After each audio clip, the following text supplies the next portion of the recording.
Hello friends, welcome back to Popula Pette channel. ఇవాల్టి special recipe dhaba స్టైల్లో mutton keema మసాలాని ఎలా తయారు చేయాలో చూపించబోతున్నాను. ఈ కీమా మసాలాని తయారు చేసుకోవటానికి ముందుగా మటన్ కీమాని శుభ్రంగా కడిగి ఇలా స్ట్రైనర్లో వేసుకొని పెట్టుకోవాలి. అలాగే ఉల్లిపాయలను ఇలా చిన్న ముక్కలుగా కట్ చేసుకొని పెట్టుకోవాలి. ఇప్పుడు మిక్సీ జార్ తీసుకొని అందులోకి టొమాటో ముక్కలను వేసుకోవాలి. ఇక్కడ ఒక పెద్ద టొమాటోని తీసుకున్నాను. టొమాటోలను వేసుకున్న తర్వాత అల్లం ముక్కలు ఇంకా 7-8 వెల్లుల్లి రెబ్బలను వేసుకొని మెత్తగా గ్రైండ్ చేసుకోవాలి. ఇలా మెత్తని పేస్ట్లా గ్రైండ్ చేసుకొని పక్కన ఉంచుకోవాలి. ఇప్పుడు స్టవ్ పైన కుక్కర్ పెట్టుకొని ఆయిల్ వేసుకోవాలి. ఆయిల్ వేడైన తర్వాత దాల్చిన చెక్క, లవంగాలు, ఇలాచీ వేసుకొని అర నిమిషం వేగిన తర్వాత ఉల్లిపాయ ముక్కలను కూడా వేసుకొని వేయించుకోవాలి. ఉల్లిపాయ ముక్కల్లో కొంచెం సాల్ట్ వేసుకుంటే త్వరగా వేగుతాయి. కొంచెం సాల్ట్ వేసుకొని లైట్ గోల్డెన్ కలర్ వచ్చేంత వరకు వేయించుకోవాలి. ఉల్లిపాయ ముక్కలు ఇలా రంగు మారిన తర్వాత ఇందులోకి ముందుగా గ్రైండ్ చేసి పెట్టుకున్న పేస్ట్ని వేసుకోవాలి.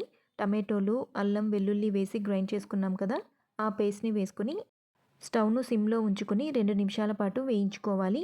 ఈ పేస్ట్ పచ్చివాసన పోయేంత వరకు ఫ్రై చేసుకోవాలి.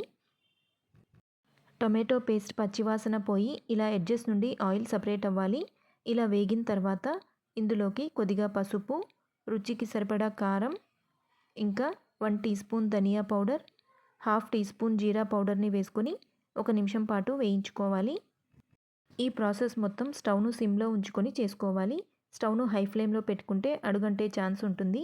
ఇలా 1 నిమిషం వేగిన తర్వాత ఇందులోకి కొద్దిగా వాటర్ని వేసుకొని మరొక 2 మినిట్స్ పాటు వేయించుకోవాలి. ఇలా నీళ్లను వేసుకొని కలుపుకున్నాక స్టవ్ను సిమ్లో ఉంచుకొని ఎడ్జెస్ నుండి ఆయిల్ సపరేట్ అయ్యేంత వరకు వేయించుకోవాలి.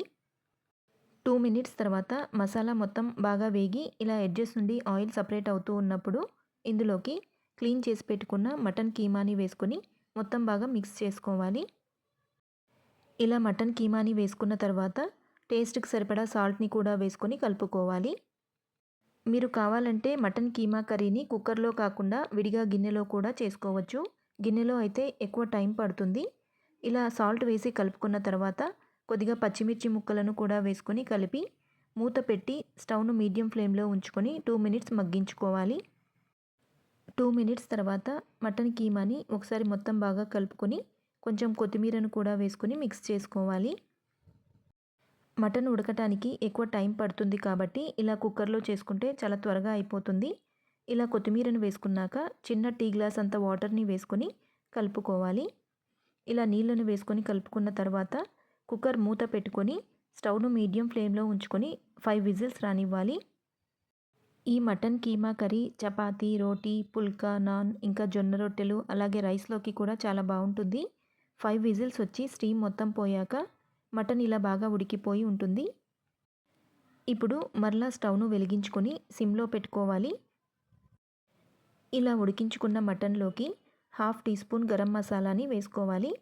హాఫ్ టీ స్పూన్ గరం మసాలాని వేసుకున్న తర్వాత 1 టీ స్పూన్ కసూరి మేతి పౌడర్ని వేసుకోవాలి.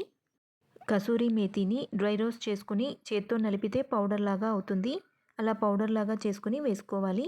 కసూరి మేతిని వేసుకున్న తర్వాత మూత పెట్టి మరొక 2 నిమిషాల పాటు మగ్గించుకోవాలి. 2 మినిట్స్ ఉడికించుకున్న తర్వాత ఇలా ఆయిల్ పైకి తేలుతుంది. ఇప్పుడు చివరగా ఇందులోకి కొద్దిగా కొత్తిమీరను వేసుకొని కలిపి స్టవ్ ఆఫ్ చేసుకోవాలి. అంతే, ఎంతో టేస్టీగా ఉండే డాబా style mutton keema masala ready అయిపోయింది.